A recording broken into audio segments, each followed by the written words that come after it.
What's up, everybody? I hope everybody's having a great Friday night. It is Friday, June 12th of the year of our Lord's 2020. Oh my God, we're still alive, we're still rocking, we're still rolling. I hope everybody is being safe, and hopefully everybody's returning and having a good time listening to us. A big shout out to all the family and friends that have supported us so far. Thank you guys all for listening, and hopefully we keep you entertained and you guys keep listening and watching the show, or listening to the show and having a good time. Remember, guys, if you guys are following along with us, it is a 3-drink minimum. Please drink responsibly, as always. I am Brent, the one and only, and of course, I could not be who I am and be here today without my boy, the RT Papachulo Casas, man. What's going on, brother? What's up? How we doing today? We are getting it going, baby. Oh my God, so much to talk about. Hopefully, baseball gets their foot out of their mouth and gets stuff done. But we do have a special guest today, returning for his second show, Mr. Tyler. How you doing, buddy? What's up, guys?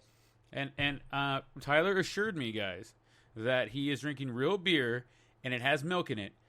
I asked him if he wanted me to put a nipple on the bottle so he could drink it like, you know, he should be drinking it, some milk beer or whatever. I'm like, come on, bro. Let's not fall too hard on milk stouts here. He's even admitting he's drinking milk. I mean, it is what it is, guys. It is what it is. My kid drinks hard milk too. I get, you know, it is what it is. It's good to know that Tyler's got his ducks in a row when it comes to his alcohol, I guess. There we go. But it's good. It's good to have you back, man. We were be back, guys. Thanks we were for having me. always, man. We were talking off stream right now, and Tyler was like, "Hey guys, can we talk about Mike Trout?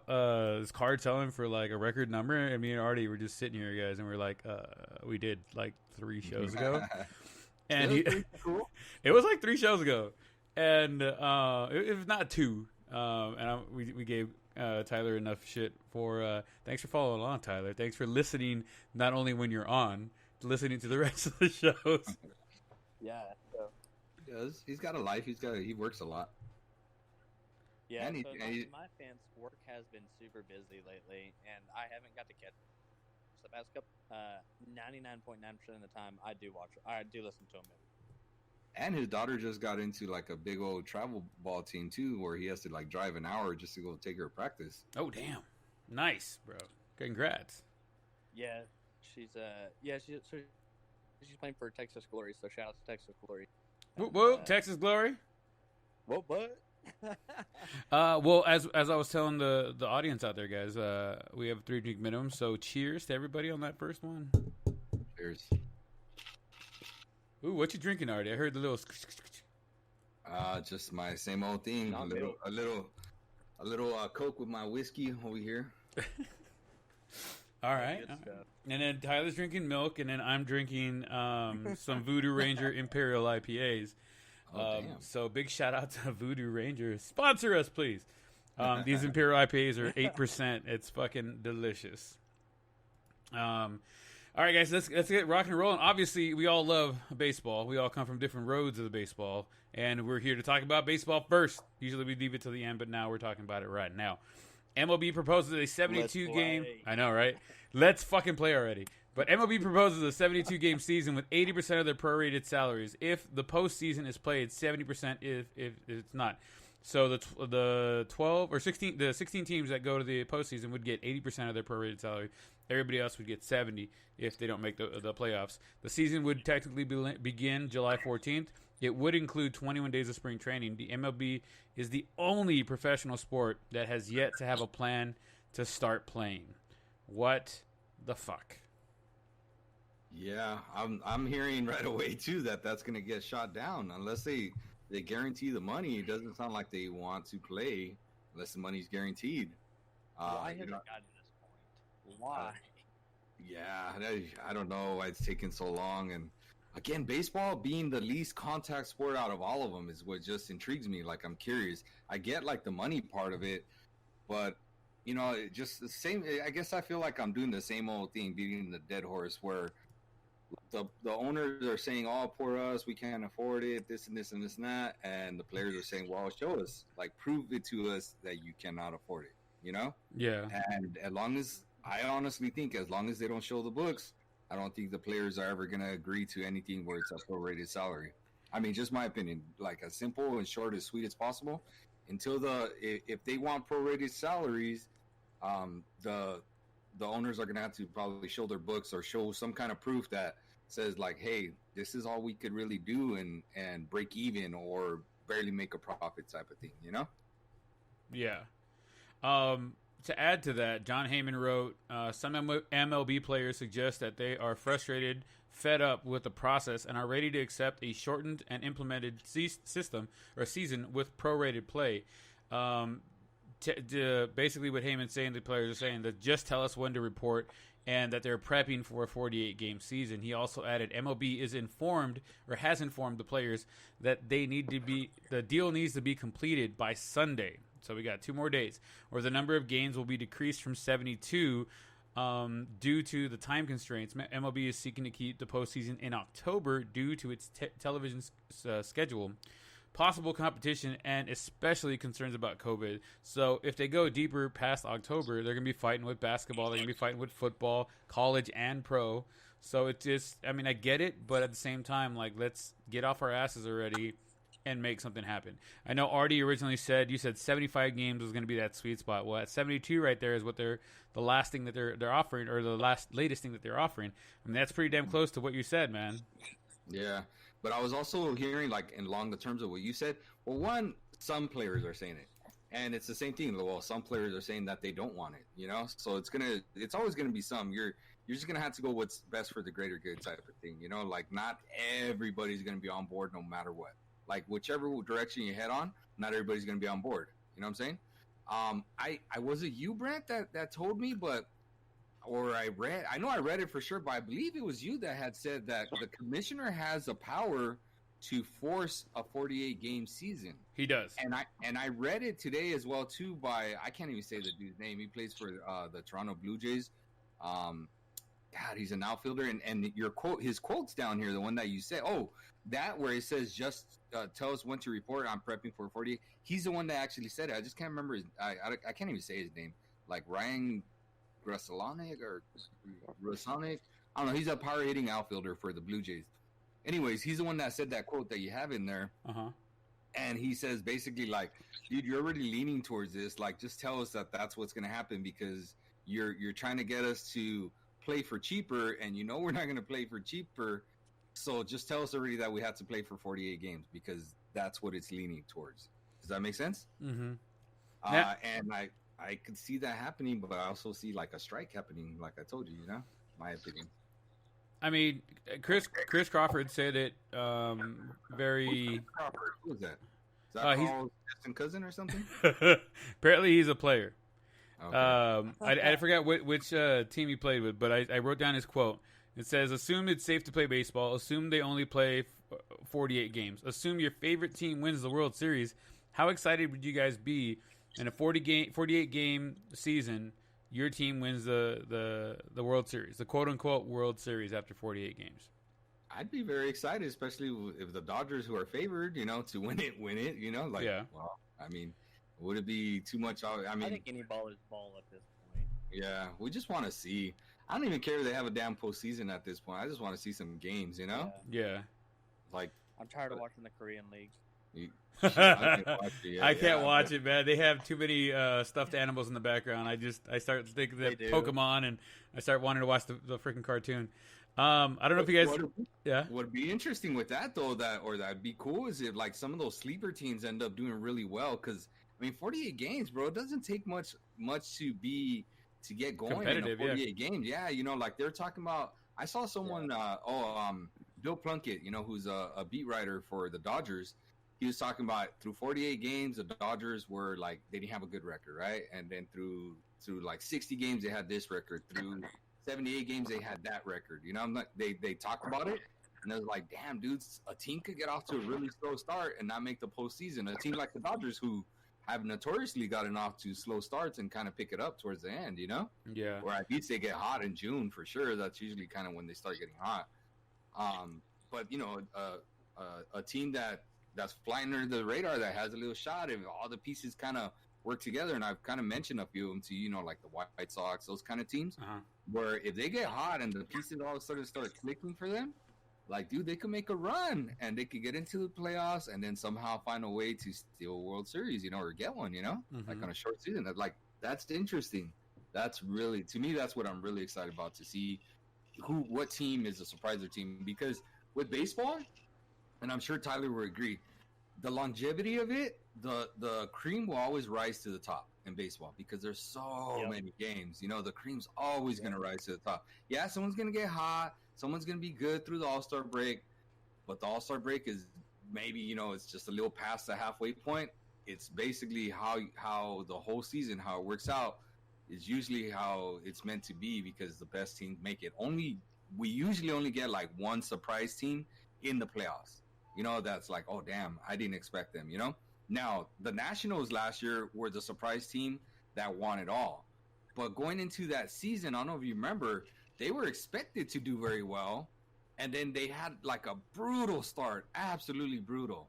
Because I believe that's how, like, they were talking about, like, how the Nationals they had like a 2% chance of winning the World Series come like June 12th last year. Like a 2% chance. And then they end up winning it. But again, because they have, a full season to play. It's not about, how are you doing through June? But in this case, it could be like, how are you doing through 48 games? What is that, 3 months worth of games, would you say? Maybe 2.5? 48, 2.5. 2.5, right? Yeah. Imagine someone just gets hot for 2.5 months. You got to be riding your hot hand. Yeah, man, that's crazy. Crazy. I mean, it's fun. It's different. It'll be very interesting to see what's going to happen in those 48 games if it does get down to 48 games. And I do hope, I know we talked about this the other day already, they do mic up some of the players. Yeah. Because that would bring a whole new perspective of the game, is listening to the players kind of talk about what they're doing as they're doing it, or what they're seeing out in the field. It gives you a better insight as to what's going on. And Tyler, you being a former pitcher, right? Think about this, dude. Yeah. The starters only with a 48 game season, they're only gonna get like 10 starts, bro. Max 10 starts for the year. Imagine you don't even really get in a groove in 10 starts, right?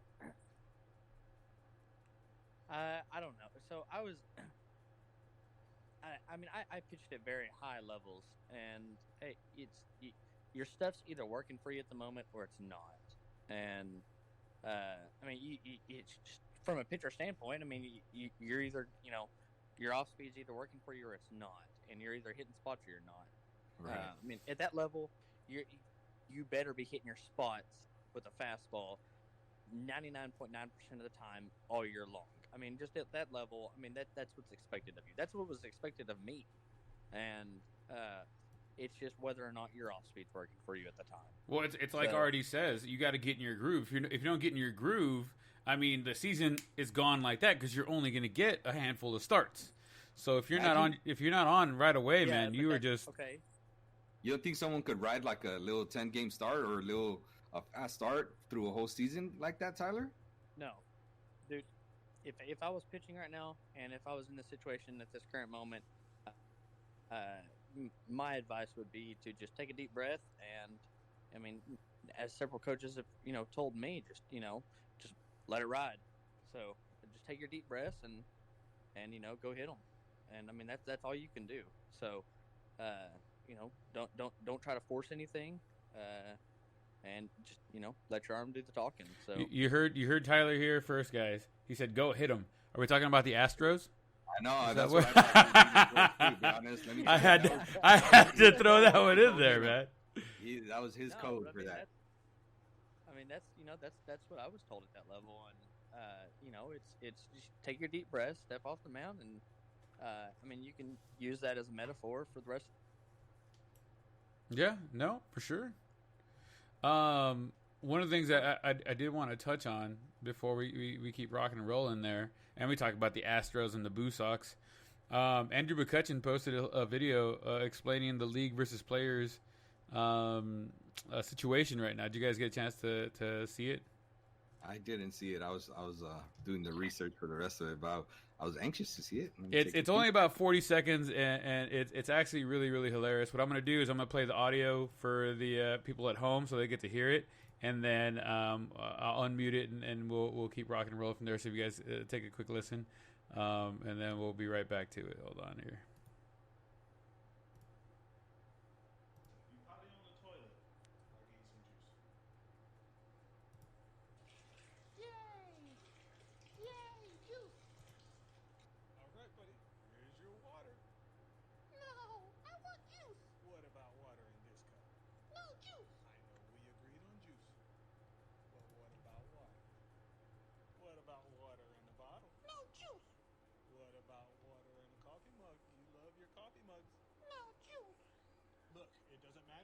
agreed on juice. I'm your dad, and you're drinking water. Now either you drink this water, or you don't drink anything at all. Who's thirsty? Anybody there? Oh man, I'm back. I can't. Oh, did you really? Yeah, it's hilarious. And especially reminds me of me with my boys right now. I mean, it's absolutely hilarious. And I played the audio for everybody at home to get a chance to listen to it. But it's funny because it's like he's talking to his kid, right? And it's the whole ownership versus player. Players obviously being the kid, ownership being him playing that situation. And he's just like, if you potty in the toilet, then I'll give you juice. And the kid's like, fuck yeah, juice. And he pees in the toilet. He's like, all right, cool. They get outside, and then they're like, all right, here's your cup with water. And he's like, no, I want juice. He's like, no, but you're getting water. He's like, no, I want juice. He's like, I know we talked about juice, but how about water in this cup? And he's like, oh, not that cup. Okay, how about this bottle of water?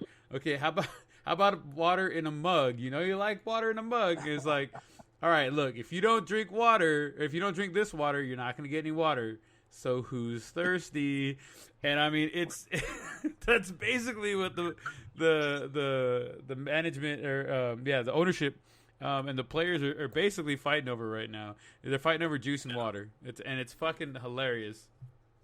Yeah, and the metaphor he's using is pretty funny. He's saying like, look, I get it, we agree to this, but just because we agree to it doesn't mean it's gonna happen. It's like, wait a second. That's what we agreed to, though. Like, what do you mean it's not gonna happen? Like, why would I do something else when that's not what we agreed to? And then he finishes with, "You missed the last little spot." He's and I'm your daddy, so I'm telling you, you either drink the water or you don't drink nothing at all. Who's thirsty? Right? And that's hilarious. It's absolutely great. I mean, he hit the nail on the head on that one. I think it's absolutely hilarious. And I know you guys listening right now obviously can't see it, but if you guys get a chance to, I'll put the link below. And you guys go check it out, or go to Andrew McCutcheon's Twitter handle and check out the videos. It's absolutely fucking hilarious. And So, final thoughts on that, Tyler.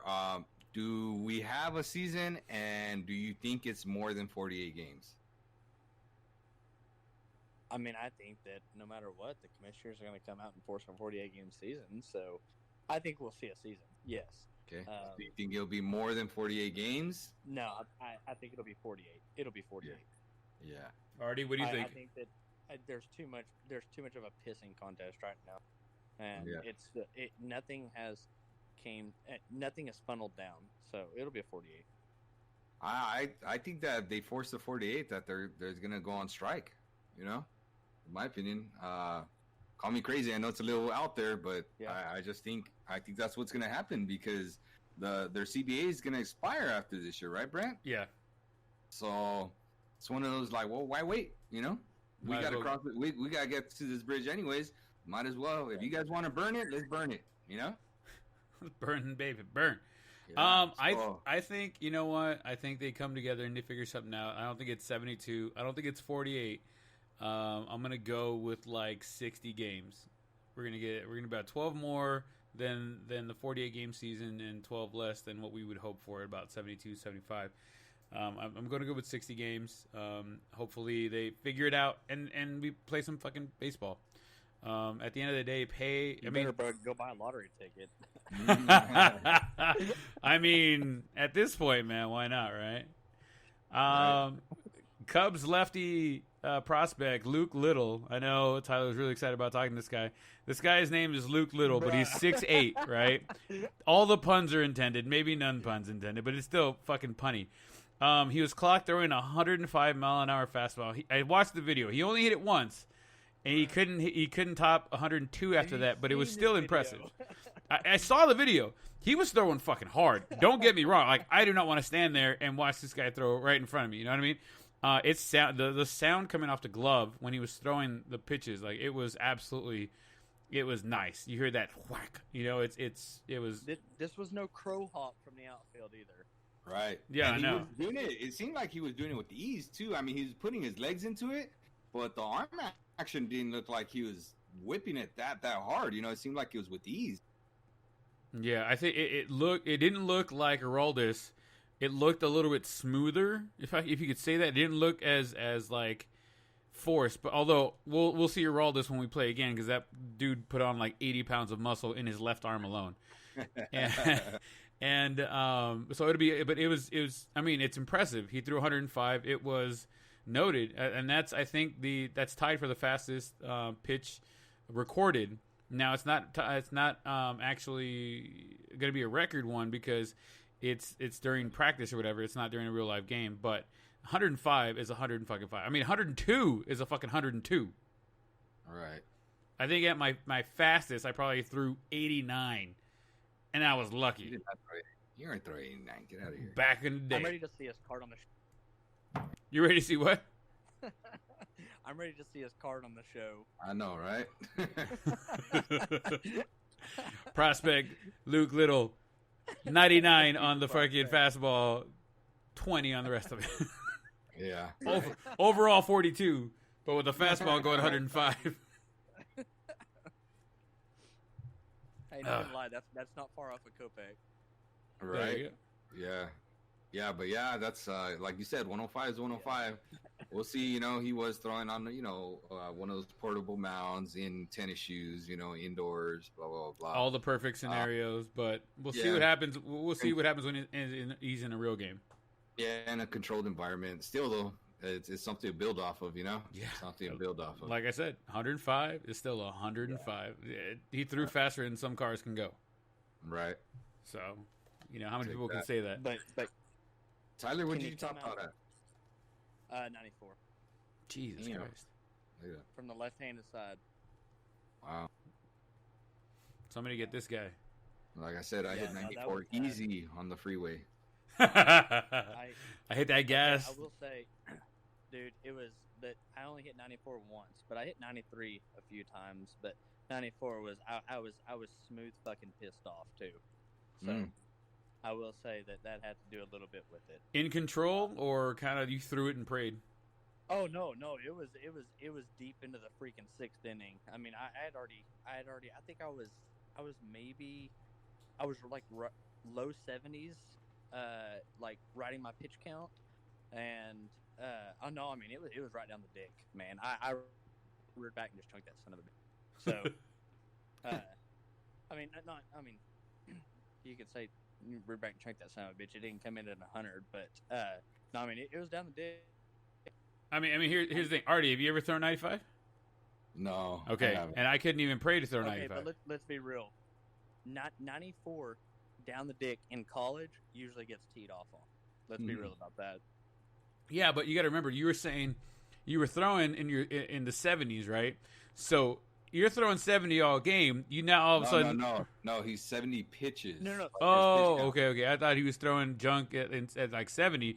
You put a 94 mile an hour next to a 74 mile an hour breaking ball, it looks like it's going 140. Yeah. Oh no. What I meant was I was already deep into my pitch count. Gotcha. So I mean, it was like my arm was already wore out for the game. So, I mean, I hit 94 when I was probably low 70s in the pitches for that game. And I just reared back and adrenaline was going, and I was pissed off and just chunked it right down the dick. So, I mean, usually 94 gets teed off, though, at that level. Yeah. Who hurt you? Why were you mad? It's okay. You can talk to Papa Bridge and Papi Barty over here. Was it JT? No. Okay. JT took him deep. Shots fired. Yeah, we're not going to talk about the other thing you told me off camera or off mic there on that one. I'll wait for to actually see him to throw that one out there. But anyways, where do you stand on the Astros and the Boo Sox cheating scandal, Tyler? I know that the punishments have already quote unquote come down. But I know where Artie stands. I know where I stand. Where do you stand on it? Do you think it's still relevant when the season comes back for 48 games or 72 games, whatever it might be? Do you think it's still relevant? Man, do you think if it's a shortened season now at 42 games or whatever it is, people need to go ahead. Oh, I was gonna say even if it's a shortened season, do they get beaned? Do people get into them for it and they still carry over into next season since they only got a shortened bit about it, or do you think it's a couple games and then it's over? Okay, I mean we've all played ball, man. Someone's gonna get it. Like someone's gonna have it's gonna happen. It's not gonna be 3 or 4 pitches. It's gonna be one pitch. And it's gonna be right to the dome. Um, but let's all be real. We've all played. We all played for very. How long has picking up signs been going on? And I've had this conversation with hundreds of people.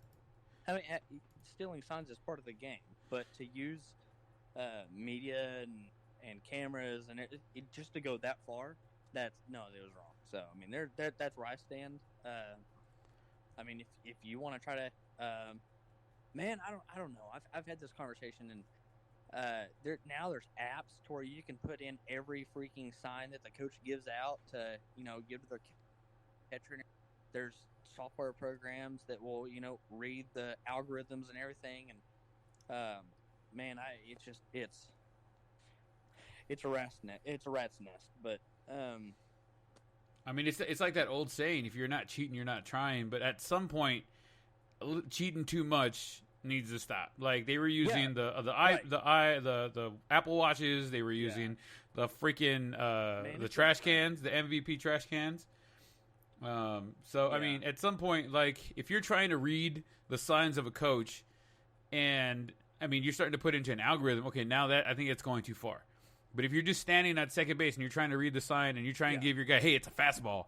You know what I mean? Put your left hand up or whatever. Like, okay, that's part of the competitive balance, I think, of playing the game. It is what it is.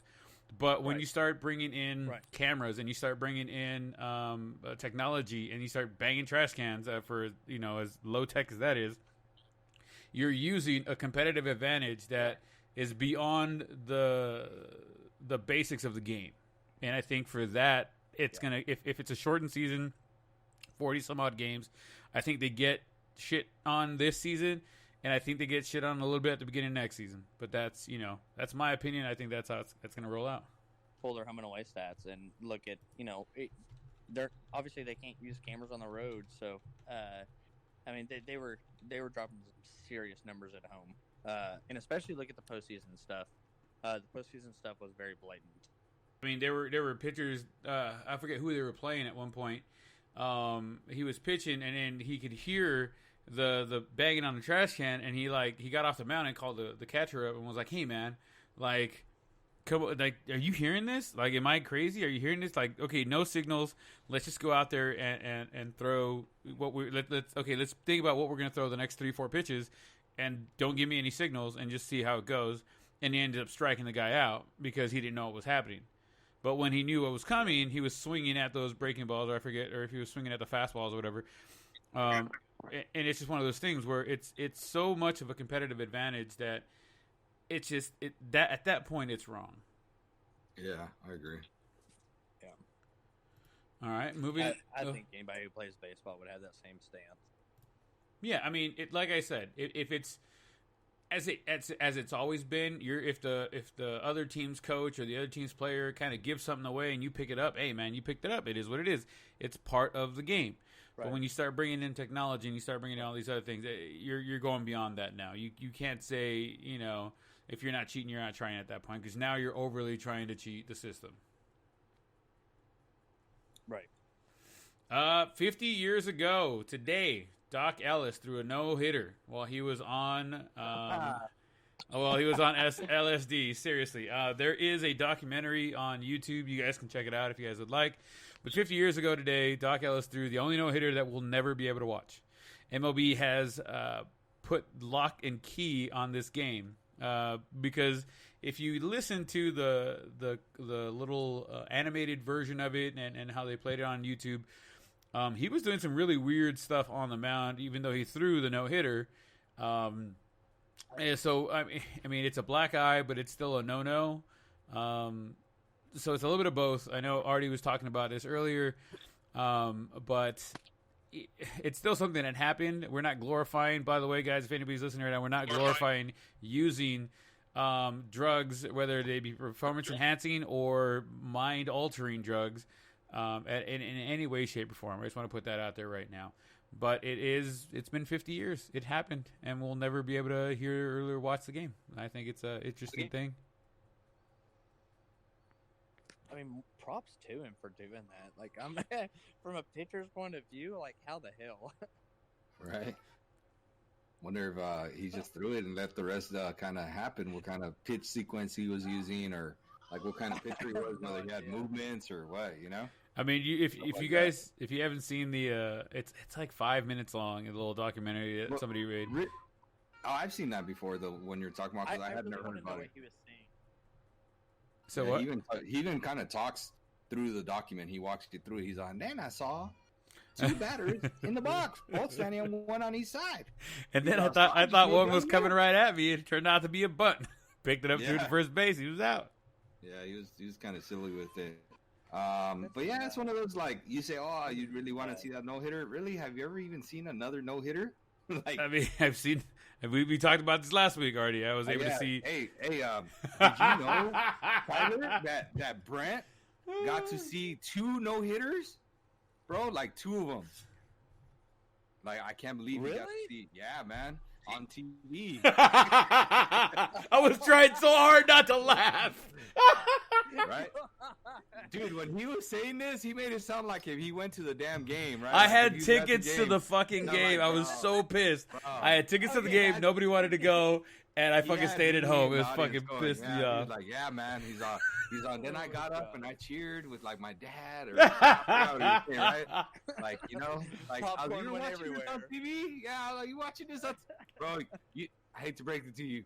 I said, then I've seen a ton of no hitters. You know, like. Yeah. I've never seen one in person, but Well, I never said I saw it in person. I said I saw it.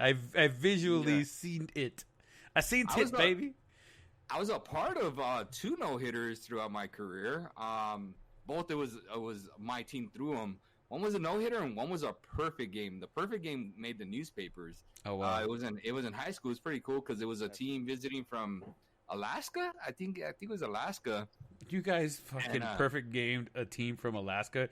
They get to play. They get to play baseball for like 2 weeks before it snows in, bro. And you're gonna do that to them?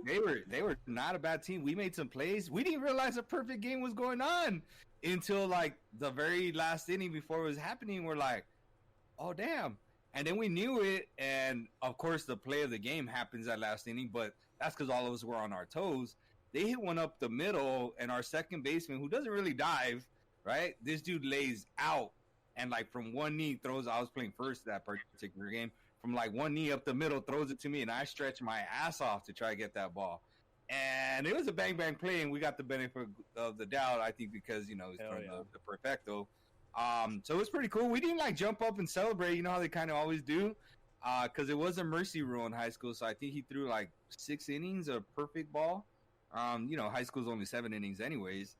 But it was pretty cool moment. Again, we didn't want to show them up because you're right, they were in town playing from Alaska, and I don't remember if it was the first game or the second game of a doubleheader, but we had a doubleheader against them, and I remember we no-hit them. Yeah, so I mean, if it was a doubleheader and it was the second game, that's a little bit more impressive at this point because you guys are already a little fatigued from the morning game or the earlier game. You have to play a second one, and then you throw a perfect game through 6 with the mercy rule, and basically. That's way more impressive. It might have been because I remember the pitcher for sure. It was a guy named Eric Huerta who I grew up playing baseball with since I was in like 4th grade. And Eric was our number 3 because Eric Rano was our number 1. And then Ralphie and Juan were kind of the number 2s depending on who was hot. And then they would kind of slide in behind the other Eric. Eric was our number 3 for sure. But we would kind of rotate the number 2, you know? I know a guy named Eric Huerta. He's one of my Marine buddies. Not the same guy. I guarantee it's not the same guy. Yeah. Nah. My Eric's a big 6'4", about around 280, and stop calling him round. I didn't say around 280. I said he was around 280. If he's listening, I love you, brother. You know, he's a cool dude. He's a cool fucking dude. Played some softball with him. He's great. And he's a Dodger fan, right? God damn it. And a Raider fan, god damn it. Jesus Christ. I want to punch him during football and baseball season, but it's all love. It's all love. All right, so we're moving on to the MLB draft. I know Tyler's got a lot of stuff to talk about in the MLB draft. I know he said it was his brother's draft class that was coming up. So he was actually getting to listen and see a bunch of the people, well, not a bunch, but a few guys that he knew growing up or whatever, the names getting popped up and getting drafted and stuff like that. I know the Angels can I first. give a shout out real quick? Oh, go for it. Yeah, Levi Prater, I used to almost wipe your ass. So congrats on getting drafted in the 3rd round by the Cardinals. Hey, there you go, man. Hey, for wiping his ass and everything. Here you go, bud. 3rd rounder, man. That's awesome. That's amazing, bro. Yeah. So I actually called my dad today, and I was like, man, my dad doesn't really keep up with it much anymore. But I called my dad earlier this morning, and I was like, you remember Levi Prater? And he's like, yeah. And he's like, why? He's like, his daddy still works out here. And I was like, well, he got drafted by the Cardinals yesterday. And he's like, no fucking shit. He's like, I knew he was at OU, but damn, congrats to him.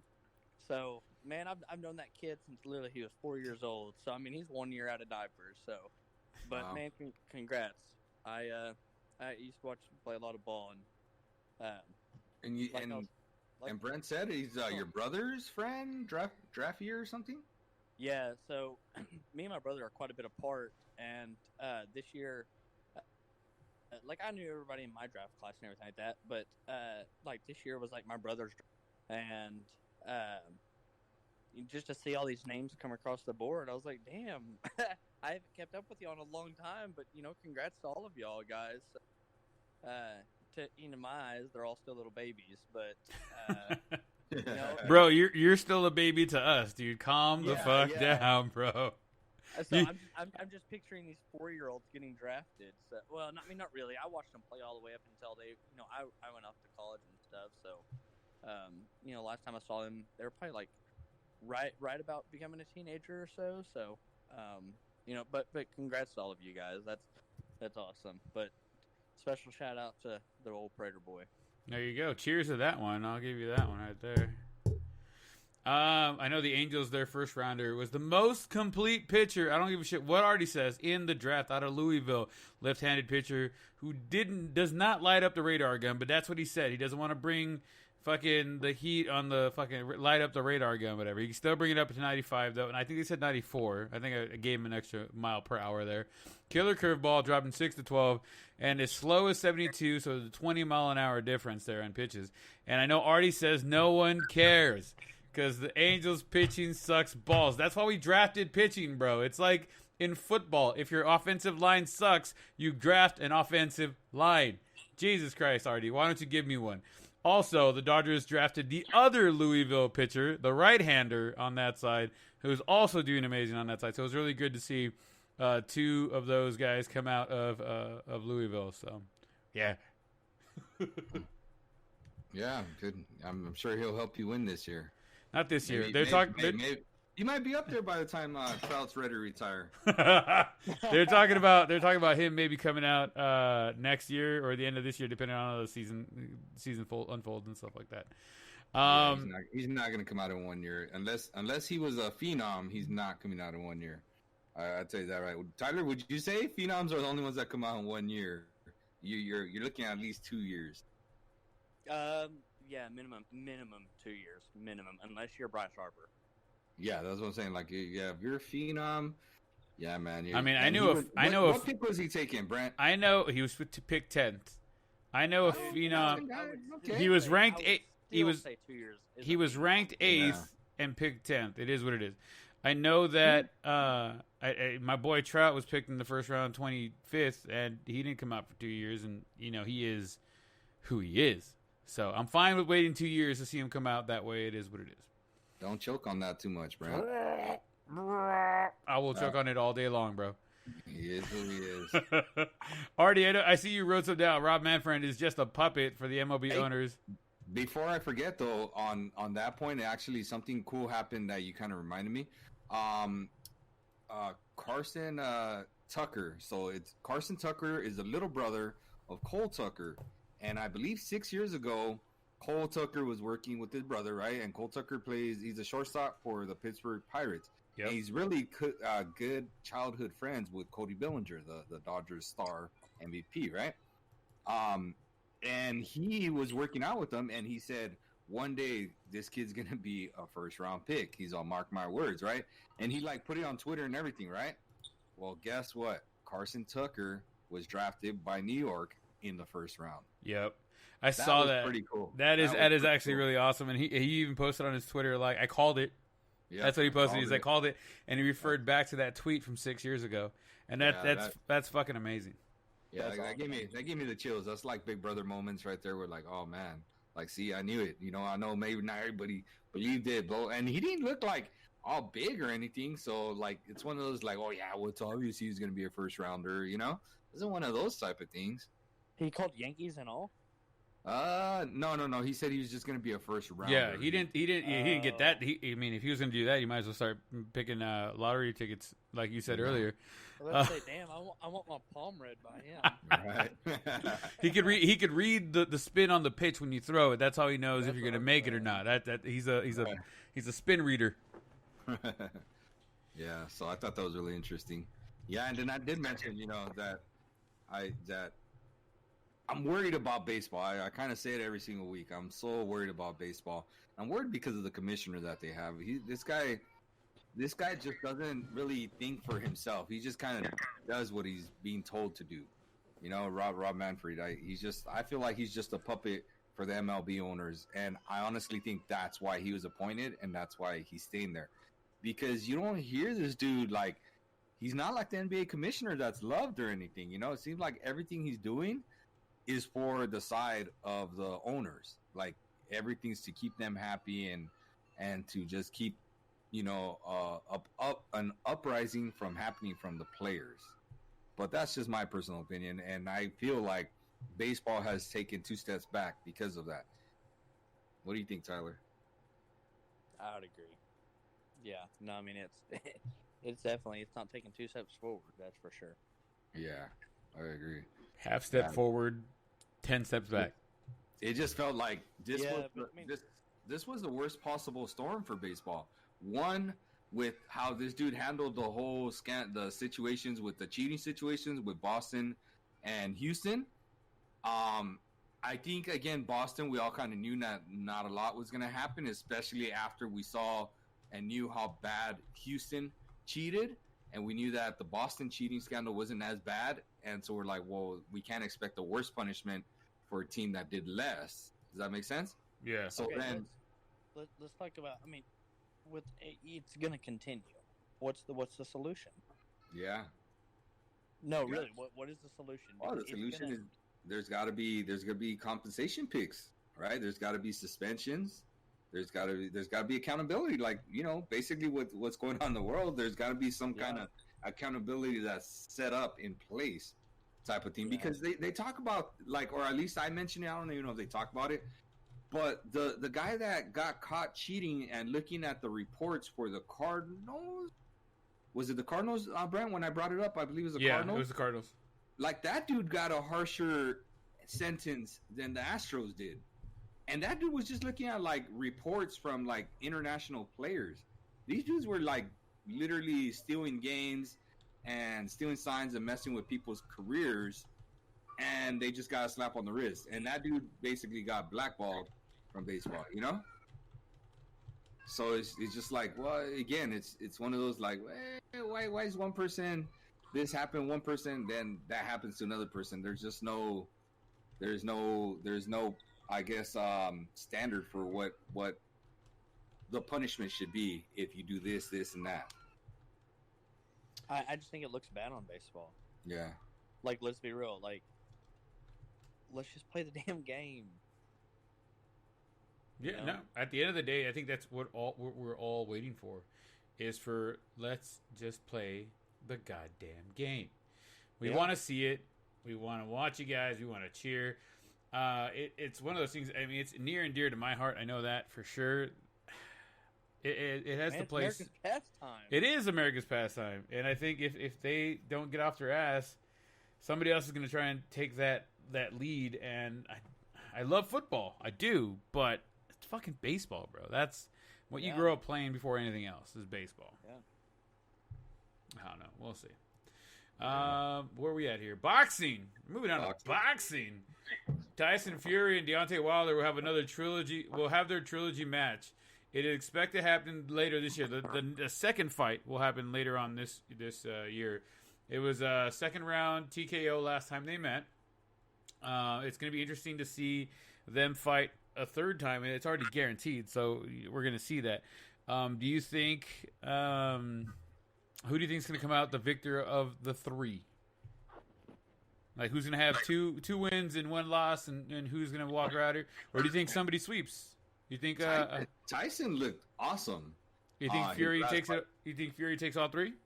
Yeah, I do. I mean, Dante didn't look like he wanted any part of that last fight. It looked like he was just there to put on a show, and then he just got dominated. Like, he wasn't even really close. I didn't see the first fight, but I heard the first fight was really good, right? Yeah. So then I was like, all right, I'm going to watch the second one because I heard the first one was really good. And I watched the second one, and I expected it to be, like, going back and forth. But Tyson, it was a good fight, don't get me wrong. But Tyson dominated him. Like, just dominated him. And then, Wilder just came out and made all kinds of excuses and just did not seem very humble or anything like that. So it just was one of those, it was like, all right. And everything I had heard, too, was that Wilder kind of had a big mouth online and before the fight, and Tyson was like, all right. We'll see how this works out for you at the end, Yeah. Did you get a chance to see that fight, Brent? The second one? Or I didn't get a chance to see the first fight. I did get a chance to see the highlights of it the day after. I think I closed that night, and I just got the play-by-play as it would be on my phone. But I got to watch the highlights the next day, and it really, like you're saying, Wilder looked like he was just there as somebody to put in front of Tyson Fury. Yeah. I mean, it is what it is sometimes. Speaking of Tyson, have you guys seen those videos of Mike Tyson getting geared up to fight again? Yeah, we talked about it 3 weeks ago. I know. Aren't you paying attention to the podcast? Thanks for the support, Brent. I know, right? But it's getting ramped up right now. They're trying to really find somebody for him to fight. Do you think it's really going to happen? Do you think he's going to find somebody to actually get in the ring with him? They were talking about I think it was Tyson Fury, like, hey, jump in there with Mike Tyson for 6 rounds on a whatever it's called, exhibition match, and he said, no, I'm not getting in there with Mike Tyson. He's too old. I don't want to hurt anybody. I don't want this and that. Do you think that somebody's gonna be crazy enough to jump in the ring with a 63, I think, or whatever year old Mike Tyson? Well, here's the thing. I mean, someone like him, that would be stupid. Like, he has everything to lose and nothing to gain from it. What are you gonna get by jumping in there in the ring and fighting Tyson? If you lose, you look really bad. If you win, it's like, well, you're supposed to win. You know what I'm saying? Like, you have nothing to win. So it's got to be someone that has, like, nothing to lose, like a dude that's like, well, all right, who is this guy? And Tyson's going to go in there and whoop his ass probably, I'm curious to see if they could get him to pass and stuff like that, I haven't heard anything. I'll be more impressed when I hear something from Tyson saying, like, yeah, I'm just looking for someone, as opposed to people saying, hey, we're looking for someone for him. Like, I haven't heard anything from Tyson come out, like, from the horse's mouth, right? Like, I haven't heard anything from the horse's mouth. Tyson said he was ready to rock and roll. Does that mean he's looking for someone? Again, I haven't heard him say, right. Yeah, I could be ready to rock and roll. I'm holding a hat out right now, hoping, begging for some shit right now. But still, I don't know. I mean, would it be worth the price of admission if you had to pay $45, $49 for a damn pay-per-view to watch Tyson fight one more time? Would you pay it? Wait till the YouTube free. Oh, yeah, I'd pay that. For $49. Okay, Tyler, you're saying you'll pay. Artie, you're saying you'll wait for the replay. Tyler's crazy like that, though. Tyler drops like $100 on stubs, on virtual stubs. That's that white boy money, though. Dude, Tyler's got it, bro. Tyler's like that. Tyler's just like, I don't care. I'll just put in overtime next week. It's all right. I need 20 minutes of overtime to cover this, guys. We're good to go. I'm jealous of Tyler sometimes, man, because he has a different mentality for me, I guess, because I'm like, oh, damn, he's right, though. The way he approaches it is right, though. He's just like, I just fucking figure it out later, Hey, you know what? I do like 8 hours of overtime, and I see like an extra $200 a paycheck, right? I miss like 30 minutes, or I leave 30 minutes early one day, I lose like $600. I'm like, what? How does this fucking equal out? What's happening here? That's funny. No such thing as overtime for teachers. Yeah, true that. You guys are always on. Yeah, respect. Respect. Just on contract. And Tyler's wife is a teacher too. It got really quiet. What happened? I said Tyler's wife is a teacher too. And that's where Tyler usually should pop in and go, yeah? and he didn't. I did. Oh, we didn't hear you, bro. We were just it was quiet. It was crickets. We're like, all right, do you want us to talk about your wife? That's cool, man. Whatever. We respect it. I won't cut it out of the thing now, but I mean, we're good to go. We can keep moving on. Artie, you wrote down that Fury has also announced a 2-fight agreement with Anthony Joshua. Yeah, that's really the fight. Wow, I'm very excited about seeing the Wilder just because it was, a good second fight that he dominated, and I think he's going to beat him again. He's just right there. He's at the peak of his career. Mm-hmm. Really, the ones to watch are the 2-fight agreement with Anthony Joshua next year. Those are going to be, Tyson Fury's trying to be the undisputed champion. The unified champion. Yeah, well, the undisputed champion is what he said on there. So, I mean, yeah, it's obviously by being the unified champion, you are the undisputed champion. And that road goes through Anthony Joshua. So those are going to be real good fights to really see what the outcome is. Those, I don't know. I don't know a lot about Anthony Joshua other than the road to that title or claim goes through him, and I really want to see those fights, If you're telling me those are the main fights, then those are the I want to see. I want to see, so one thing that annoyed me about boxing was, Floyd Mayweather. He just kind of handpicked his fights, and he tried to time things, and that's why he's probably never going to get the credit he really deserved. You know what I'm saying? He was a great fighter. I have no doubt about that. But did he ever really test himself by fighting dudes at the peak when they were in their peak? When he was in his peak and stuff like that? Probably not, with the exception of the dudes when he was trying to take their titles away from them. Does that make sense? Mm-hmm. But once he had his title, he was busy dodging guys and fighting them early and fighting them late whenever he could. The biggest examples anybody could ever say is the Manny Pacquiao fight. They never fought in their prime. And him fighting the Mexican, the one that looks like a miniature Blake Griffin. What's his name? Come on, Brent. He's a champ right now. Oh, Anthony Ruiz. Andy Ruiz. Oh, are you kidding me? Mayweather's a lightweight, bro. Ruiz I'm sorry. Triple G? The one that fought Triple G. Oh, Canelo. Canelo, there you go. There you go. So he fought Canelo early on in his career, and he knew, dude, if I get this dude right now, he's still green. He's still not going to be ready to fight me. And then why didn't they ever have a rematch? The points were close. He didn't knock him out, vice versa. There was never a rematch because he already knew. This guy's going to kick my ass. Yeah, he just knew. So he was always busy dodging fights like he did punches in the game, in the boxing match. And he was good at it. Don't get me wrong. No, he was one of the best. Well, he was one of the best for dodging. Yeah, he's probably the best that I could think of, to be honest. And he got paid, and he worked the contracts, and he manipulated and controlled them, and good for him. Good for him. He did it his way, but he wants the glory that kind of comes with it. It's you're probably not going to get that. A lot of people, here's where a lot of people I think also had an issue with. They wanted him to stand there and go toe-to-toe with people. He's not a dude that goes toe-to-toe. He could, at moments, if he's better than the guy, stand there and go toe-to-toe. But he's more of a guy that eludes you in the boxing ring. So why would you stand there and go toe-to-toe if that's not your strength, Yeah. So, anyways, that's my 2 cents on that. But I'd like to see the best fighting the best. Here's my question. I know you said Tyson Fury is going to fight Anthony Joshua for the unified or undisputed championship, right? For the heavyweight title. Uh-huh. Where does Andy Ruiz Jr. come into play? Because technically, he is a heavyweight champion as well. Didn't he already lose? Did he lose already? I don't remember. I was reading an article from June 2nd, which was only a couple weeks ago. I could have sworn he lost his very next fight after he won it, didn't he? Yeah, it says a year after Joshua upset. What happened to Ruiz? Yeah, he kind of faded away. He did. I mean, is he still champion? Is he not still champion? What's happening with him? No, Joshua. I don't know. I lost track of him because I'm telling you, he lost his very next fight. Yeah, probably. Sure. I mean, I believe it. It is what it is. I thought that was a great upset, though. I don't know if anybody else watched that fight. I actually watched the fight, and I was like, wow, this little fat Mexicano is still rocking and rolling. And he won. He lost to Anthony Joshua. Oh, did he? Is that what it was? And he was saying that he partied too hard the night before. Blah, blah, blah. Well, that's how he fought the other fight, and he won. So he was like, why fuck with it, man? Let me just rock and roll. I mean, it's one of those little Rocky stories he did. He had his moment, and and that's it. I hope he cashed in on it, man, as much as possible, and he saved his money. Yeah. Hey, to kind of backtrack, did you guys see that Conor McGregor announced his retirement? We're actually gonna get onto that a little bit later.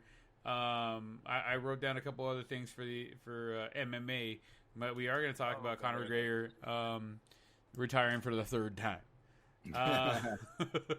But we're going to jump into the NBA right now. We're going to switch gears and jump into the NBA. With the success of the Jordan and Bruce Lee documentary, Magic Johnson has announced that a documentary is set for 2021. What do you guys think about that one? I'm pretty excited to see what's going to happen. I wonder if they're going to touch base or mess with the whole HIV, how he got infected or what happened. I wonder if they're going to jump into that at all, or if it's just going to be strictly on the basketball kind of thing. Well, I want to know what's going to be different from the documentary that they already had on him on the 30 for 30.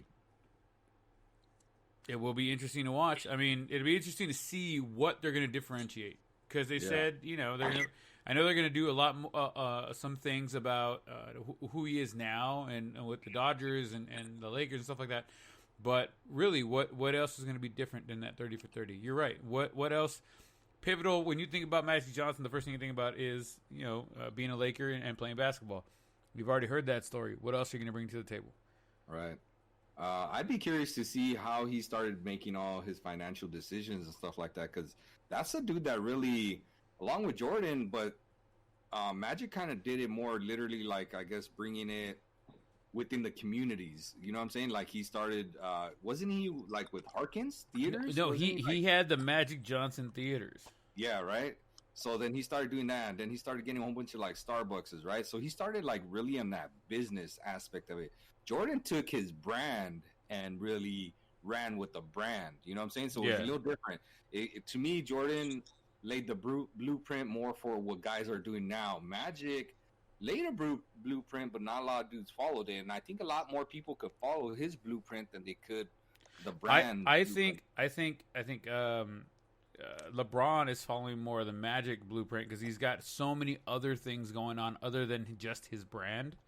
And how Tyson and how Jordan was just he took his brand into his brand.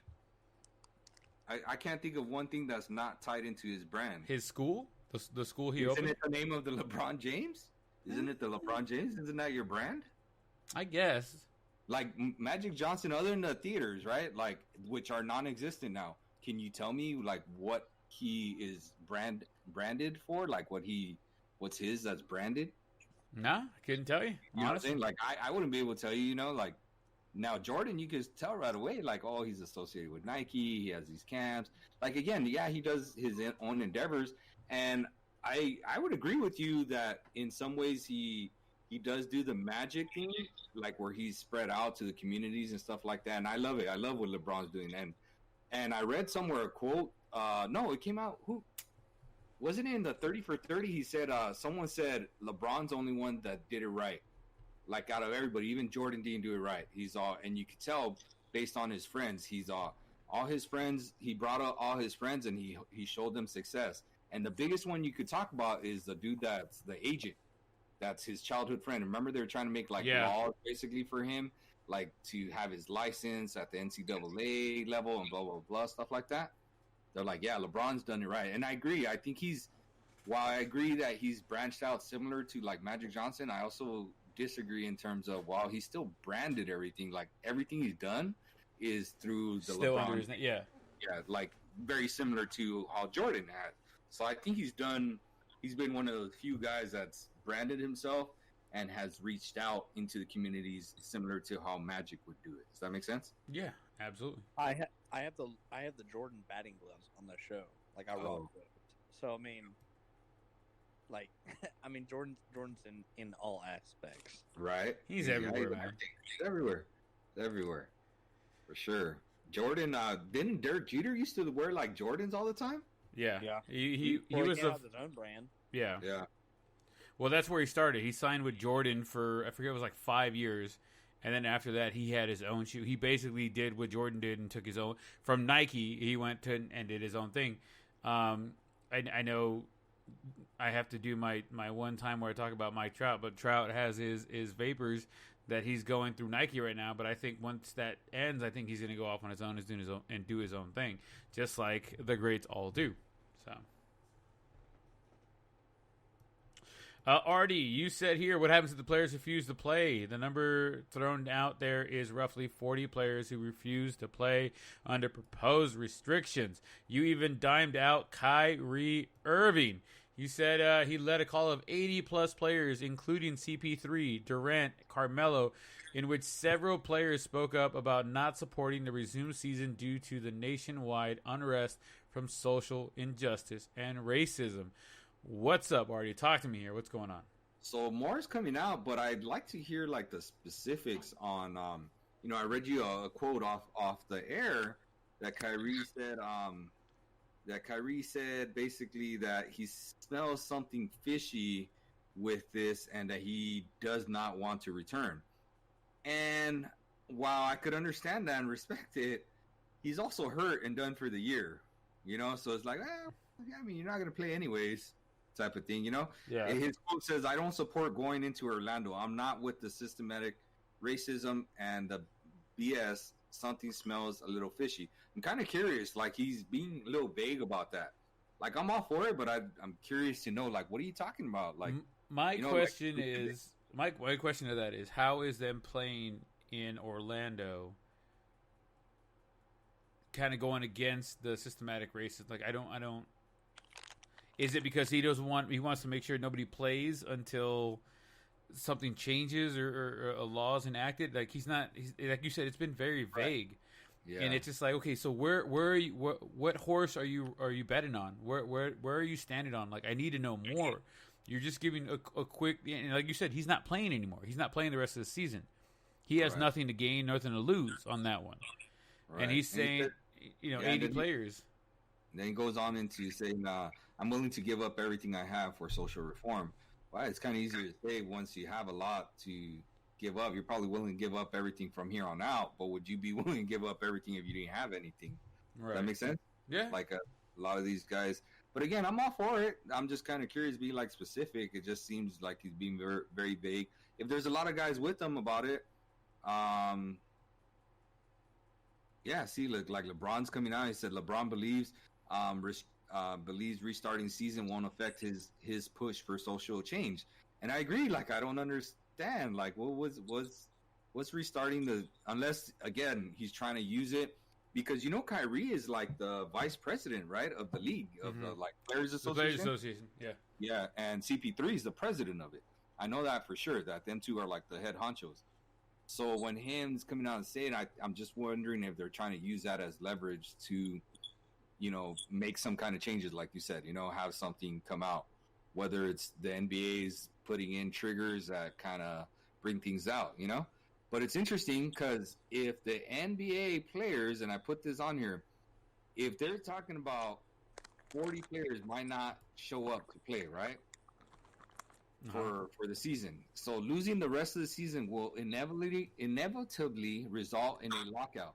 The league has an ace in their hole. The NBA has the right to terminate the CBA bargaining agreement upon the occurrence of a force.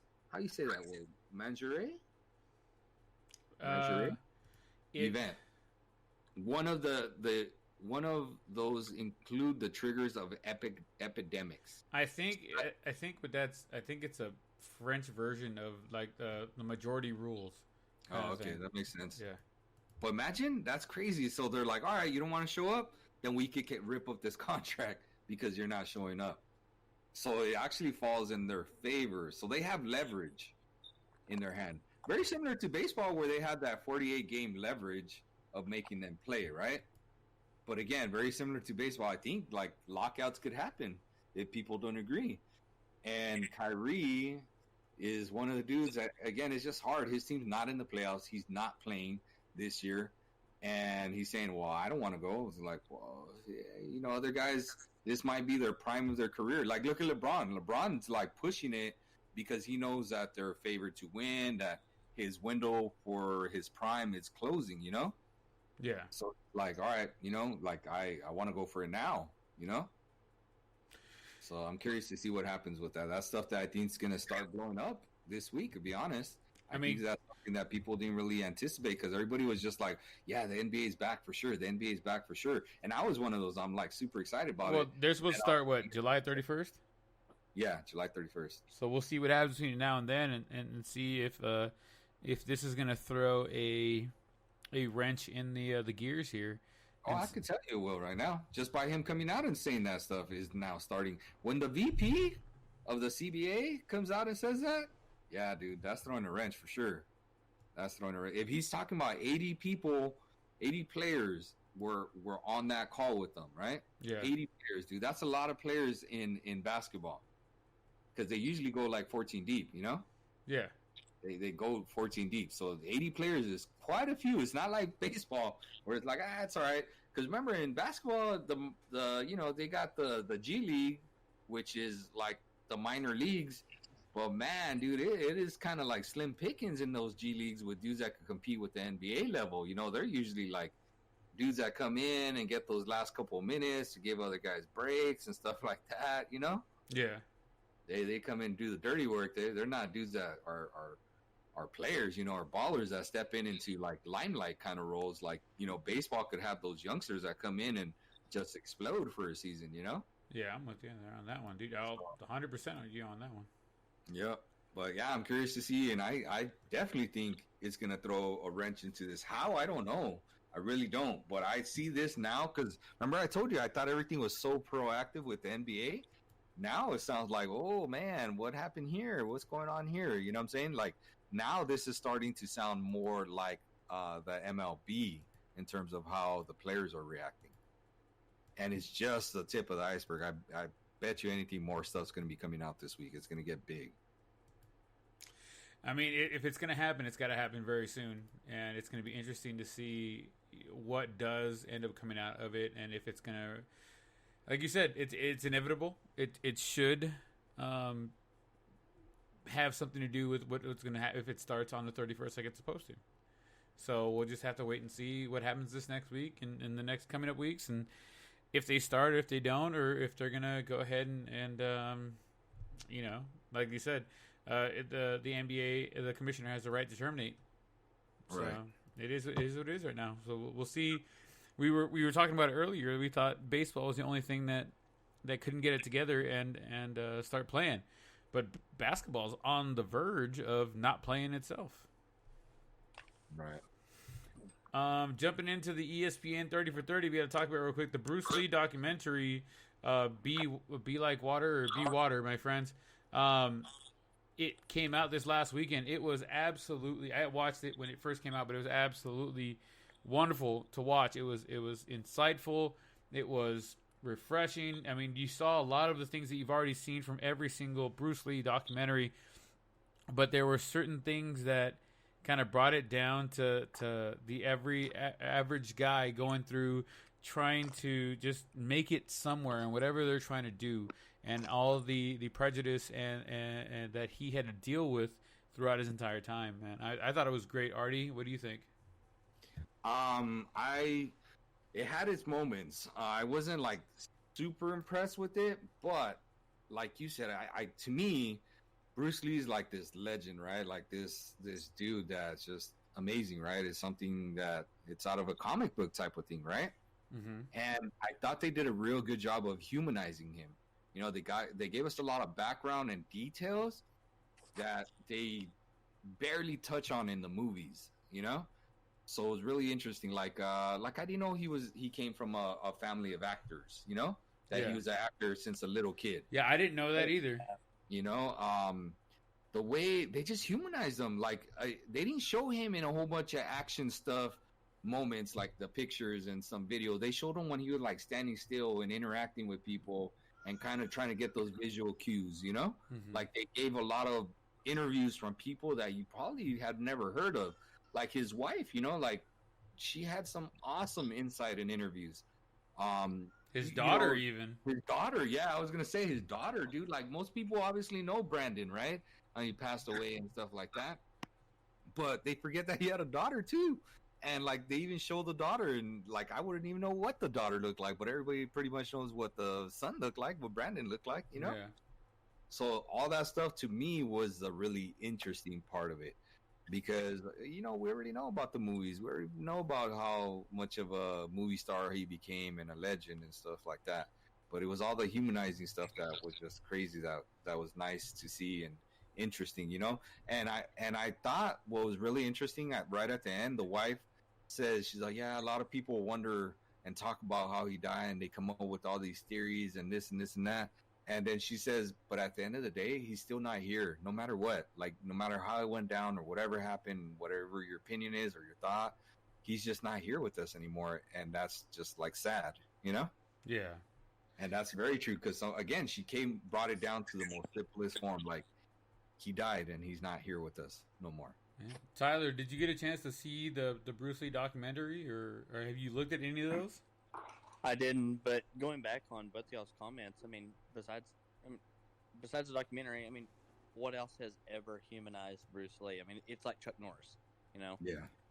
I mean, of course, the Texas guy would bring up Chuck Norris. Jesus Christ! Keep going. Sorry, Walker, Texas Ranger, man. But I mean, no, I mean, really though, I mean, just from the sounds of it, I mean, I've heard watch it, but it is nice to see someone like that humanized and to get a little bit of his background. And I mean, I actually found that very interesting that he comes from a family of actors. I mean, it explains a lot of his acting, but at the same time, I mean, he's still a badass. So that a lot of the stuff he does, I don't know how much of that you can teach in acting, Yeah, no, absolutely. So. And he didn't pick up, that's another thing too. You think that he came up in this world of martial arts, like from a child, and he was a prodigy and blah, blah, blah. Dude, they said on there that he didn't pick up martial arts until he was 12 years old because he was being bullied. I mean, who has seen the fucking video of him using nunchucks and playing ping pong with them? Yeah, it's fucking amazing. And to think that, I mean, he started the martial arts when he was 12. Like, that's when he really got into it. And then he created his own version of martial arts from learning like 4 different styles, and he created his own Jeet Kune Do. And it's one of those things where it's like, how do you have that inside of you to go, well, I'm going to take this, I'm going to take that, I'm going to take this, I'm going to take that, and not only am I going to take it even not knowing, nor having a background or growing up doing this, but I'm going to take these things and now create it into a, as he would describe it, a more perfect martial art. Right. And then it took a long time too. That's another thing that the wife said. She said for a while, like, he was hard to love because Americans would not consider him American because he was born, in San Francisco, right? Yeah. And then Asians would not consider him Asian because he was born in San Francisco, So it was like, man, he had a really hard time being accepted. He was, what they call him, the ocean sea or something like that? The ocean where it didn't really belong to anybody. It was just there in between everybody. Yeah. I think that was a reference she made, and she's like, and he struggled with that for a long time. It wasn't until like the limelight of years that he was kind of being accepted on both sides. Well, for a long time he struggled because he wasn't accepted on either side. And imagine those are struggles. A lot of times people talk about like uptown struggles, and this is a dude that, had it all and blah, blah, blah. Like, man, he was fighting for all that stuff, some kind of like the social changes that people are looking for right now, the social acceptance, Yeah. And that's something that a lot of people probably can't think about or relate to. Do you think that it's ironic that they bring that out right now with everything going on right now? Yeah, maybe coincidental? Coincidental? I don't know. Like, it's just, they kind of just touched on it a little bit right at the end or towards the end, but I just found it like, man, this is just so, like, accurate, So accurate. I know Artie can't wait for this weekend coming up. The Long Gone Summer debuts. I am kind of excited about this. I mean, the only thing I'm dreading about this weekend's Long Gone Summer is having a look at Sammy Sosa. Oh, man. Man, that guy looks bad. Show already, right? So, like, what? Who is this guy? Like, who's this guy that kind of looks like him but is like 18 shades lighter? Yeah. Like, bro, no. I don't know who gave him too much of that bleaching cream, but damn you for doing that. Jesus Christ. Even Michael Jackson would say that's too much. That's all I'm saying. That's funny. But I am excited to see it. I mean, I remember it growing up. That summer was crazy. We watched the 63 or 61 asterisk the other day, and Were you at that game too? no, I was not at that game. No, okay. I remember just talking about it and going, when they were showing at the very end when he broke the record, and the Maris kids were there. It was just one of those things. It was like, man, I remember that summer. I remember all that happened, and it's just terrible what happened afterward. But it's still, for that summer, it was just absolutely. It was, baseball was at the top of everything. Yeah, for sure.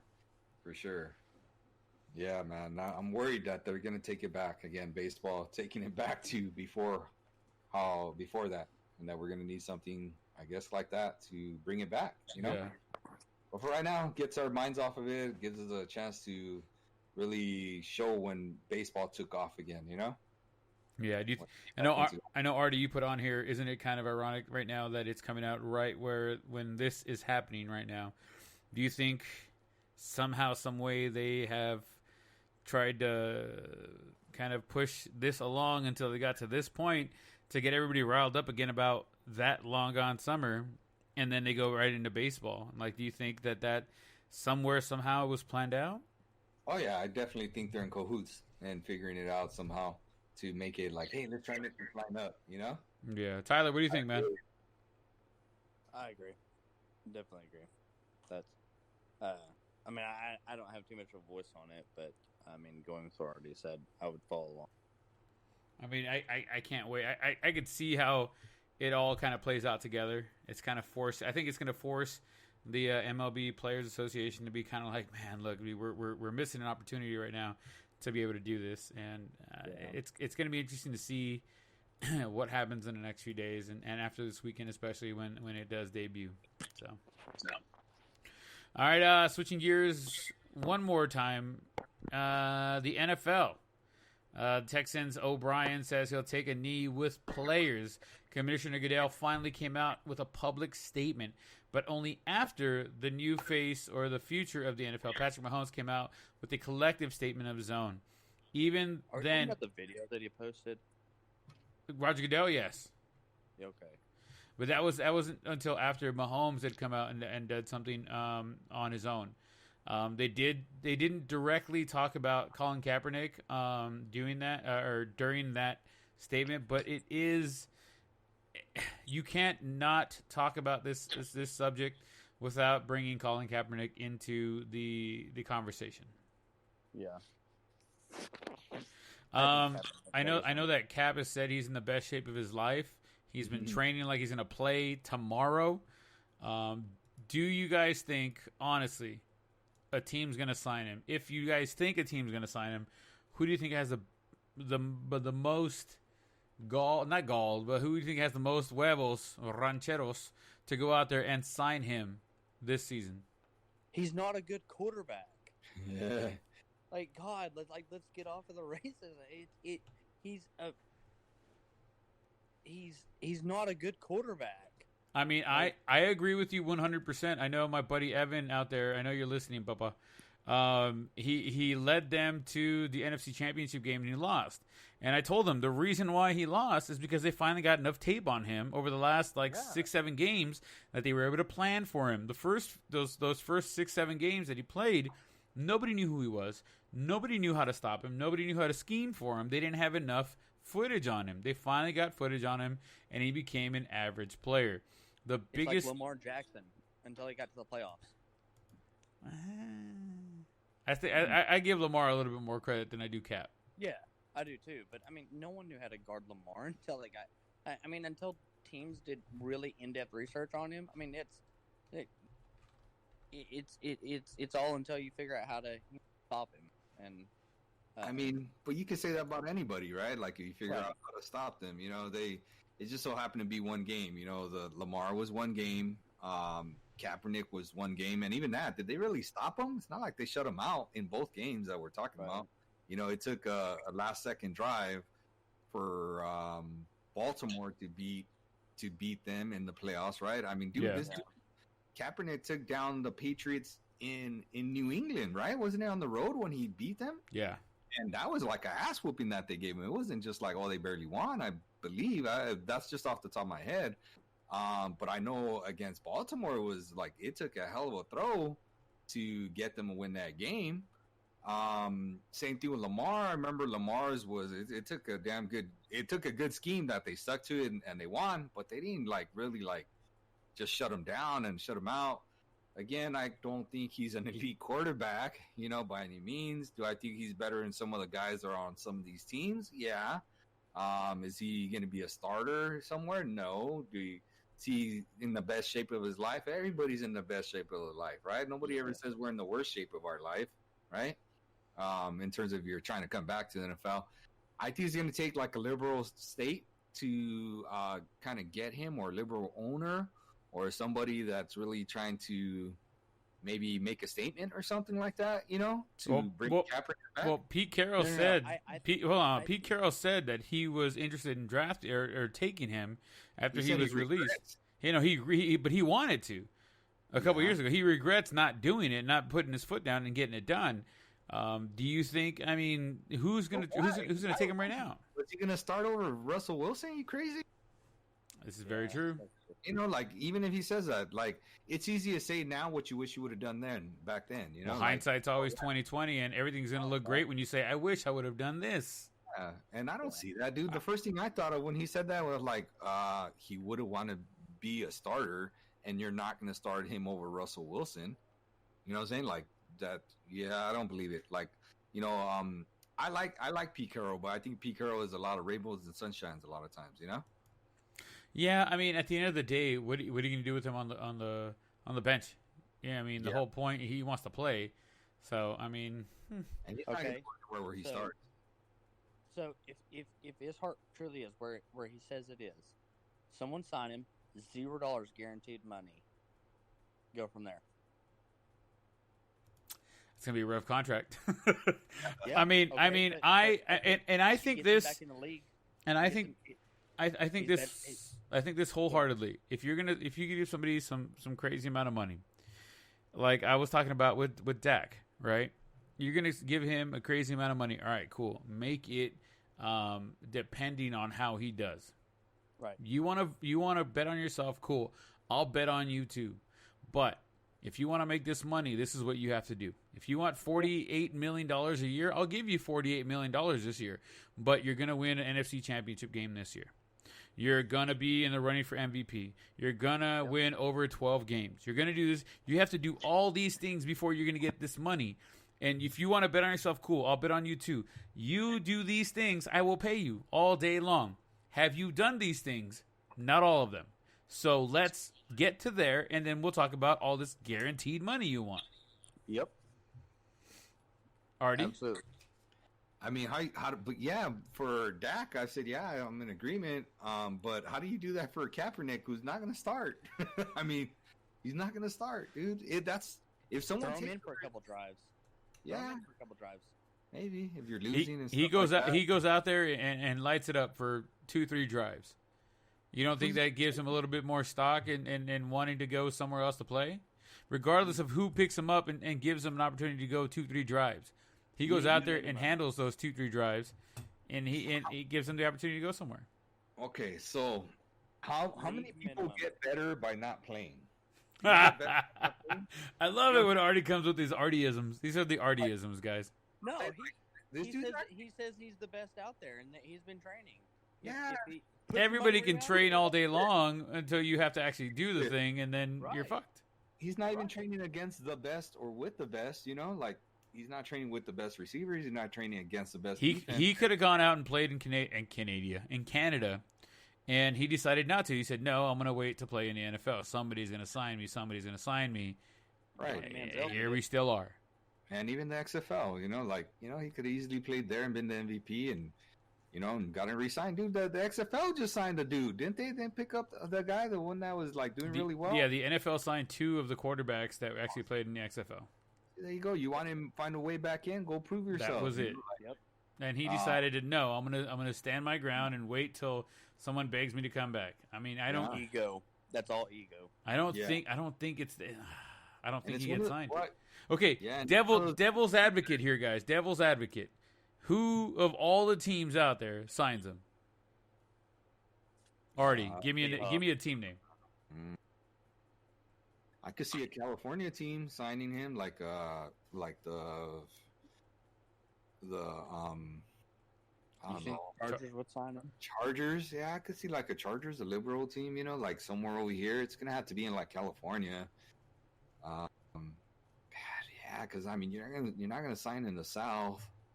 No. And the East too. I think he could. I think if he nutted up for a year and proved himself and showed himself to be a heart, and that his heart truly was where it says it is, I think any team would sign him.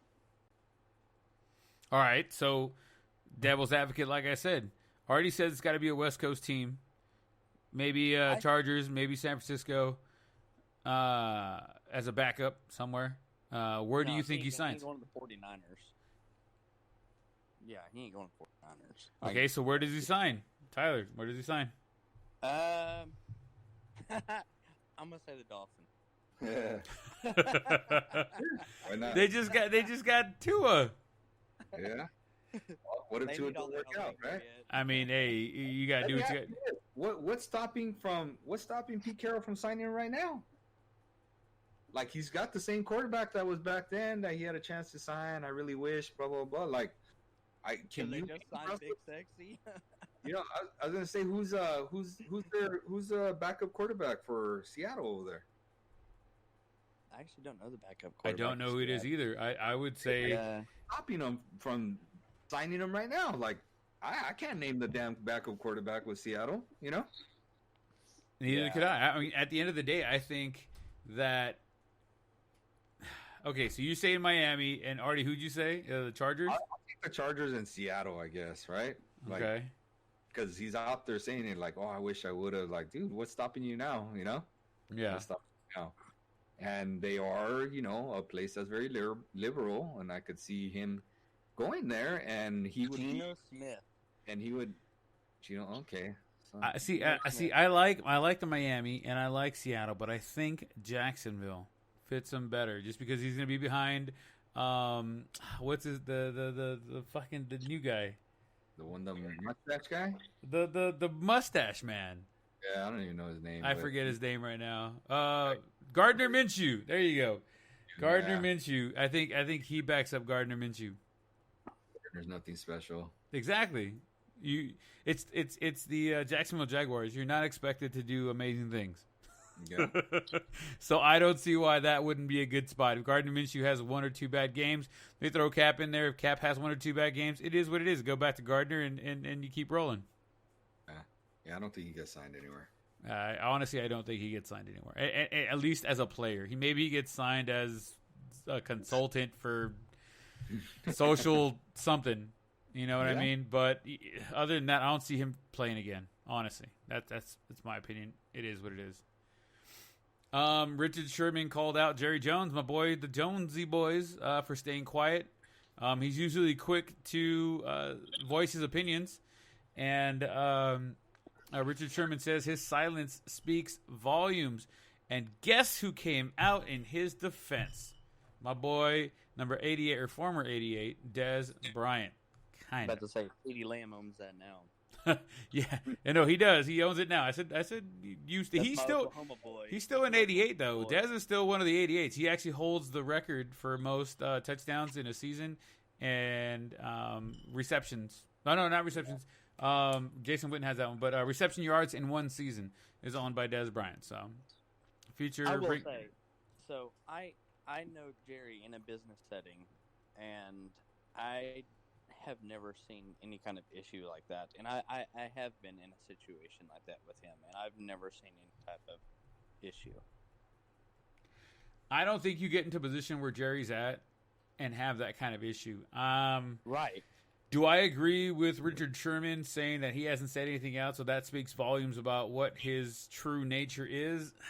I mean, do we want Jerry to speak out? Is Jerry needed to speak out? I don't think he's needed to speak out, but if he said something, I know a lot of people would listen. They listen every time he does say something. They did prepare a statement, and the Cowboys as a whole put out that statement. But he hasn't personally said anything, and I think I don't know if he's going to. I think he's going to stay quiet, and he stands behind the statement that they prepared for the Cowboys to put out, and that's that. All right, so for both of you, okay? One, Tyler is of a certain complexion. So why would Tyler see that if he is in that context, right? Right. How are you going to see that? And especially in a business setting, really, how are you going to see that?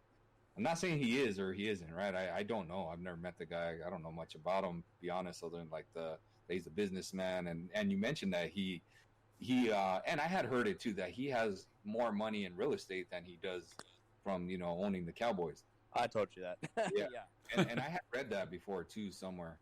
But yeah, you're not going to see that in the business aspect. Again, I just don't think so. But at the same time, Brent, you say, well, he doesn't get to where he's at by doing that. Dude, there's like so many people that are in power that are racist, and you can't really say they don't get to that by not ever having that kind of issue. It's like, well, they have that issue, and that's probably why they're there. And that if you think of a lot of people, can you name who's probably the richest minority in the world? Who would you say? The richest, like, minority owner or something like that?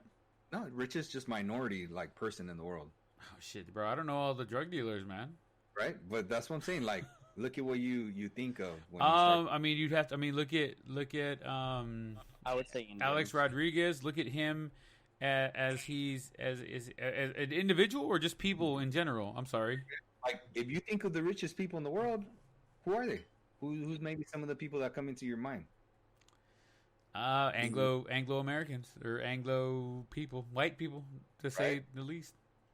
So, to say, does that make sense? What I'm trying to make. I see where you're going with it. Again, I'm just trying to point that out. Again, I'm not saying all are or that they particularly are or anything like that. But I'm saying, like, at some point there is issues in this world that stem from the top and trickle down, and trying to identify who are those people or where are they at that that these issues come about. Like, one thing I just saw was that Netflix documentary on Jeffrey Epstein and how how he's connected Bill Clinton and Trump and stuff like that, and that's stuff that I just didn't know. You know what I'm saying? Like, and that's stuff that I don't know. There's so many things that we just don't know that goes on behind closed doors. You know what I'm saying? Absolutely. So, but it's hard to point a finger just because someone's quiet, Like, they want everybody to talk just because they're in a position of power. I mean, I don't know. Maybe he doesn't know what to say, or maybe he doesn't know if what he says will be taken the wrong way. Now he's just saying something because they told him to say something, Yeah, they're just calling it. Now he's saying something because they called him out. Like, maybe he was getting prepared to say something. Now they said something. If he said something after that, that's like, man. Now, he's only saying it because we called him out. Well, no, maybe he was already preparing something, and you guys jumped the gun, and now he's unable to do that without looking or sounding like he was coerced into doing it because somebody called him out. Yeah, and I just feel I feel bad for some of these people that get called out, because if some people expect you to have the same enthusiasm that you have for whatever you're passionate about, and it just doesn't work that way for everybody, Well, that doesn't mean they don't support it. That just means they just don't have that same kind of passion for it, or they're just not sure how to support it, or how, what I'm saying? There's so many different factors that come into play. Well, it's like we talked about before we got into the podcast today. We're all entitled to our own opinions. It doesn't mean we can't still survive together. We need to understand that everybody has their own opinion. Everybody has their own insight as to what they see. What Tyler sees and how he feels is different from what you see and how you feel and how I see and how I feel. But we can all still be together and understand we all have the right and the freedom to have our own opinions, but still not be completely upset or not want to talk to one another because they don't listen to us or they don't agree with what we have to say and they're not on our side. Like, it's okay. We've gotten to that point. At least us three sitting here right now talking about this kind of thing. All right. I'll have a beer with y'all anytime. That's what I'm saying, bro. I mean, I'll have actual beer, not milk that you're drinking. Why are you judging from his Texas? Why are you judging? I will judge. I will not judge the color of his skin, but I will judge the color of his beer going in his. I will say, you're hating on my old milk stouts over here. I mean, you don't drink very dark beer, bro. The Voodoo Ranger I just had is darker than Artie's butt crack. That's all I'm saying. And I've only seen it once, and it's pretty dark down there. It's kind of scary. I'm not much of a dark beer drinker. I don't like those IPAs and stuff like that. I just don't like how they taste. Oh, they're good. Yeah, they're not. I've tried them, quite a few different ones, and they're just not really for me. I don't like the thickness of the beers, you know. Yeah. I thought you liked them thick, though, Artie. You thought wrong. Oh, you know what we're talking about. We know what we're talking about. All right, jumping into the last topic of the night, dude, guys. MMA. It's pretty interesting what's about to happen here. McGregor has retired for the third time. I know Tyler wanted to talk about this earlier, but McGregor has retired for the third time. Will this time be forever, like the first two were supposed to have been? Or will he make a comeback if the money's right and if he has the enthusiasm to go out there and fight one more time? His last fight, he beat Cowboy Cerrone in a TKO, I believe it was. Do you think he's done? He's done. What do you guys think? Hold on, I'm actually pulling up. I had a conversation about this the other day, and yeah, I don't know how old he is and stuff like that. How many fights he has, but what does he really have left to prove? You know, he is definitely one of the MMA greats. You know what I'm saying? Yeah. So he'll be the Bret Favre of MMA. He, going and coming back, going and coming back. Yeah, he'll be the Bret Favre of MMA. Yeah, that'd be interesting. I mean, he was definitely very entertaining whenever he was going to fight with his pre-fight stuff, and he was actually very, very good at what he did inside the ring, or the octagon, I should say. Yeah. It's going to be sad to see him not fight again, knowing that the fight he had with Cowboy Cerrone was his last fight. Like, I wish we had a bigger fight for him to fight his last one. Right. You know what I mean? I wish he had one more big bout to fight and go there. I know that Mayweather already came out and said, hey, man, if you ever want to get back in the boxing ring, I'll take you out again. Which, come on, Mayweather, you're fighting a guy. I mean, fight him in the octagon. Now, right. Mayweather, now we're talking about a fight I want to watch. Right. Again, he dodges stuff as usual. A big dodger. But really, though, like, McGregor has branded himself so very well. I don't know if y'all know about the whole Proper 12 line that he's got going, but McGregor has branded himself and got into several different markets. I would like to a clothing brand for an MMA fighter. Never heard of that. Yeah, that. I mean, he's into all kinds of wines and scotches and everything else. And I mean, I would like to point out that I just had a Proper 12 not too long. I bought one. It's actually pretty good. I'm not gonna lie. Okay. It's actually pretty good. Yeah. Yeah, I mean, he took his money. He's out. I mean, he just had his kid.